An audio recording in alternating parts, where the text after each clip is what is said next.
Hello students, so here we will study the first chapter, that is chemical reaction and equations. So start करते हैं.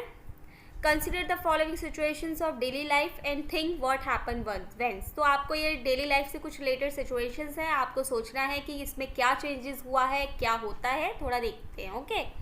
Milk is left at room temperature during summers में जब आपने milk को खुला छोड़ दिया है, ऐसे ही रूम टेम्परेचर पे छोड़ दिया है. सेकेंड सिचुएशन, एक आयरन तवा या आपने कोई पेन लिया, नेल लिया, is left expose to humid atmosphere. जो भी एटमॉस्फेयर है बाहर, जो moisture of gases in presence of बहुत सारी गैसेज में बाहर खुला छोड़ दिया आपने किसी भी लोहे को. तो आप सोच सकते हो, आपने ये प्रीवियस क्लास में पढ़ा होगा कि उसमें क्या लग जाती है, जंग लग जाती है. That is we called it a rusting. Now third situation is that कि ग्रेप्स को फर्मेंटेशन किया गया. फोर्थ इज लाइक फूड को जब आप बनाते हो तो उसमें कुछ ना कुछ चेंज आता है, हमें नया प्रोडक्ट मिलता है. Food gate digested in our body, हमारी फूड बॉडी में जब फूड को डाइजेस्ट किया जाता है, एंड वी रेस्पायर, जिससे हमें एनर्जी मिलती है. So in all the above situation आपने देखा कि कुछ ना कुछ उनके नेचर या आइडेंटिटी में कुछ ना कुछ चेंज हुआ है. जैसे कि आपने देखा जब आयरन को हमने खुला बाहर छोड़ दिया तो वो जंग लग गया उसमें, है ना. तो जो हम फूड को डाइजेस्ट करते हैं अपनी बॉडी में, तो उससे बहुत सारी हमें मतलब कुछ ना कुछ जूसेस, बाइल जूसेस, गैसेस वगैरह, ये सारी रिएक्शंस होती हैं जिसके थ्रू हमें एनर्जी मिलती है, लाइक रेस्पिरेशन एक्सेट्रा. तो फूड को जब बनाते हैं, कुक करते हैं, तब भी हमें कुछ नया प्रोडक्ट मिलता है. ठीक है, तो हमने देखा कि ये कुछ ना कुछ फिजिकल या केमिकल चेंज होता है. जैसे कि हम प्रीवियस क्लास में पढ़ चुके हैं फिजिकल चेंजेस के बारे में. जैसे कि आपने कि वाटर को बॉईल किया तो वो उससे गैसेस निकली, और जब आपने वाटर को फ्रीज करने रख दिया तो वो आइस बन गया. तो ये क्या हुआ, ये फिजिकल चेंज होता है, इसमें कोई हमें नया प्रोडक्ट नहीं मिला है. Only we have change the state of matter. Okay, so here the chemical change में और फिजिकल चेंज में बस इतना सा अंतर होता है कि केमिकल चेंज में हमें एक केमिकल रिएक्शन होता है और हमें एक जो हमने सब्सटेंस दिया है इनिशियल, उससे हमें कुछ ना कुछ चेंज मिलता है एक नई प्रोडक्ट में, और वो इरिवर्सिबल होता है, मतलब हम उसको चेंज नहीं कर सकते. लाइक आपने आइस लिया, आइस को अगर आपने कुछ रूम टेम्परेचर पे या फिर टेम्परेचर ज़्यादा टेम्परेचर पे आपने रख दिया तो वो पिघल जाती है, मेल्ट हो जाती है. तो इसका मतलब क्या है कि हम उस आइस को वापस हम वाटर बना सकते हैं.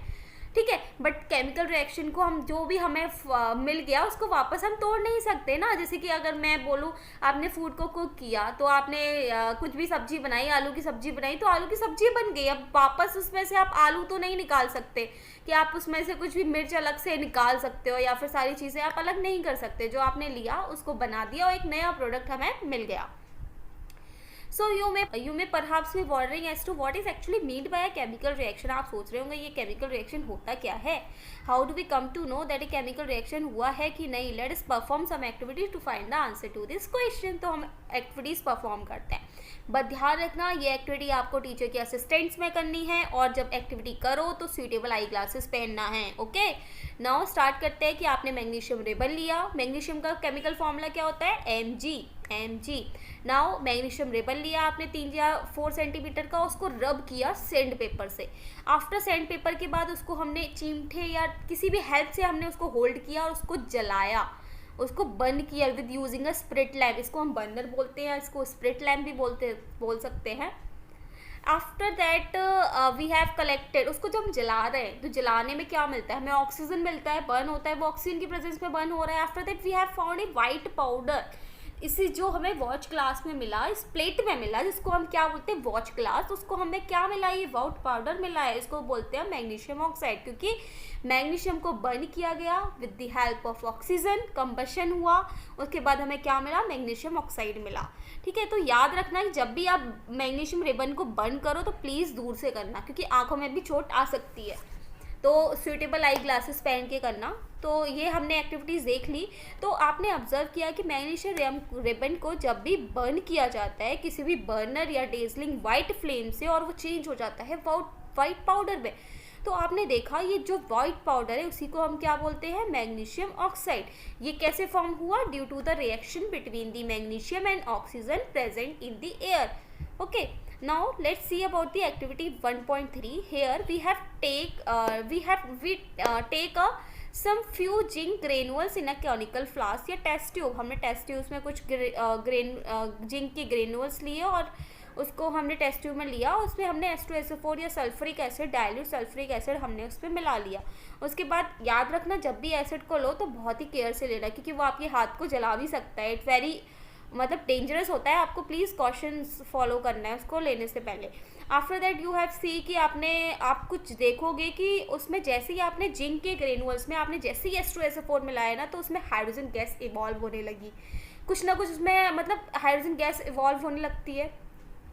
और जब आप उसका टेम्परेचर देखोगे, जब आप उसको टच करोगे ना कॉनिकल फ्लास्क को, टेस्ट ट्यूब को, तो उसमें कुछ ना कुछ चेंज आएगा, बहुत हीटिंग प्रोड्यूस होगी, बहुत ज़्यादा हीटिंग प्रोड्यूस होगी, जिससे हमारा जो बाहर की जो सरफेस है कॉनिकल फ्लास्क और ट्यूब का, वो बहुत टेम्परेचर ज़्यादा हो जाएगा। तो इन एक्टिविटीज़ में हमने देखा कि उसमें कुछ ना कुछ चेंज हो रहा है। जैसे कि हमने मैग्नीशियम रिबन को जलाया तो मैग्नीशियम ऑक्साइड में चेंज हो गया, वो वाइट पाउडर में मिल गया। लेकिन दूसरी एक्टिविटीज़ में क्या हुआ है कि हमें हाइड्रोजन गैस मिला है by the action of dilute sulphuric acid on zinc. तो हेयर वी हैव सी कि कुछ ना कुछ chemical reaction generally change in state में चेंज होता है, उनके कलर्स में चेंज होता है, उनके उससे कुछ ना कुछ हमें गैस इवॉल्व होगी, या उनके टेम्परेचर में चेंज होता है। ये सिग्निफाई करता है कि हमें केमिकल रिएक्शन टेकन प्लेस हुआ है, मतलब केमिकल रिएक्शन हुआ है। As we observe the changes around us, हमने कुछ ना कुछ चेंजेस देखे हैं generally, we can see that कि there is a large variety of chemical reaction taking place around us. हम कह सकते हैं कि बहुत सारी केमिकल रिएक्शन हमारे होती रहती हैं। तो नाउ इन दिस चैप्टर की हम पढ़ेंगे कि कैसी कैसी केमिकल रिएक्शंस होती हैं, उनको सिंबॉलिक रिप्रेजेंटेशन कैसे करते हैं, उनको बैलेंस कैसे करते हैं, तो आगे स्टडी करते हैं। Now the chemical reactions. तो एक्टिविटी 1.1 को हम डिस्क्राइब कर सकते हैं कि जब मैग्नीशियम रिबन को हमने बर्न किया in the presence of oxygen, it get converted into a magnesium oxide.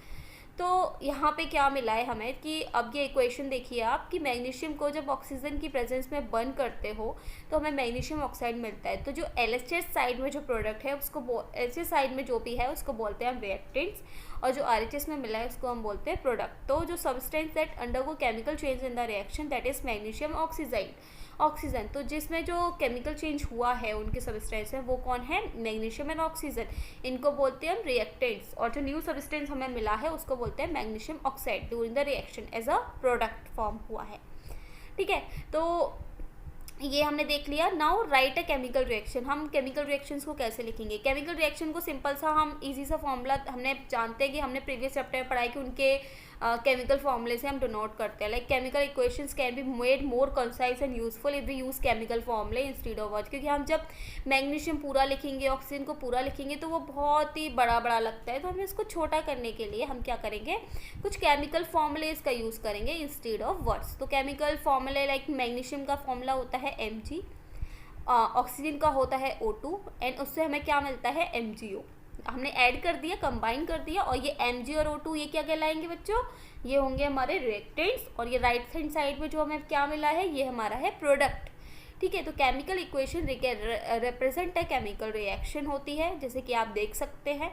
अब आप बताइए बच्चों कि यहाँ पे हमने मैग्नीशियम लिया, उसके 2 एटम्स ऑफ ऑक्सीजन लिया, आफ्टर दैट हमें जो मिला वो मैग्नीशियम ऑक्साइड था। ठीक है, तो आप ये बताइए कि ये इक्वेशन बैलेंस है कि नहीं।